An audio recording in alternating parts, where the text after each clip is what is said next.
আপোনালোকে মাজে সময়ে মোৰ চেনেলত বা পেজত মানুহ হেৰুৱা খবৰবিলাক পাই থাকে। এনেকুৱা ভিডিঅ'বিলাক দিবলগীয়া হয় কিয়নো এজন ব্যক্তি সন্ধানহীন হৈ থাকে আৰু তেওঁলোকৰ পৰিয়ালৰ মানুহে চিন্তিত হৈ থাকে মানুহজনক আমি বিচাৰি পাম নে নেপাম। সেইকাৰণে আমি ভিডিঅ'বিলাক প্ৰচাৰ চলাবলগীয়া হয়। এতিয়া কথা হ'ল, ধেমাজি জিলাৰ চমৰাজানৰ ২ নং টেঙাপুৰৰ চিৰণ চুতীয়া নামৰ এজন ব্যক্তি সন্ধানহীন হৈছে। চিৰণ চুতীয়াক চমৰাজান বা ২ নং টেঙাপুৰ অঞ্চলবাসীয়ে কৃষ্ণ বুলিয়ে চিনি পায়, অৰ্থাৎ কৃষ্ণ বুলি মাতে। সেই চিৰণ চুতীয়া কৰ্মসূত্ৰে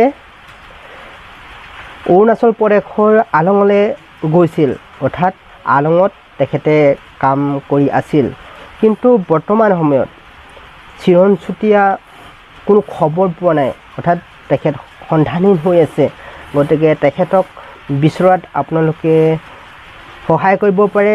কোনোবাই যদি তেখেতক দেখে বা আপোনালোকৰ পৰিয়ালৰ কোনোবা ব্যক্তি বা মানুহে অৰুণাচল প্ৰদেশৰ আলঙত যদি কাম কৰি থাকে তেনেহ'লে চিনি পাবও পাৰে।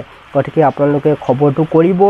স্ক্ৰীণত তেখেতৰ ফটো মই দেখুৱাবলৈ চেষ্টা কৰিছোঁ। ফটোখন আপোনালোকে শ্বেয়াৰ কৰিব আপোনালোকৰ ঘৰৰ মানুহ যদি আলঙৰ ফালে কাম কৰি আছে।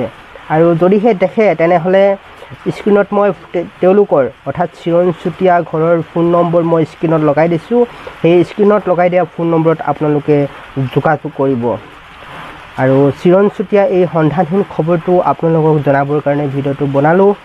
আৰু বেয়া নাপাব, আকৌ এবাৰ কৈছোঁ, এনেকুৱা খবৰবিলাক দিবলগীয়া হয় যিহেতু তেওঁলোকৰ ঘৰৰ মানুহ চিন্তিত হৈ থাকে। গতিকে ভিডিঅ'টো দিবলগীয়া হ'ল।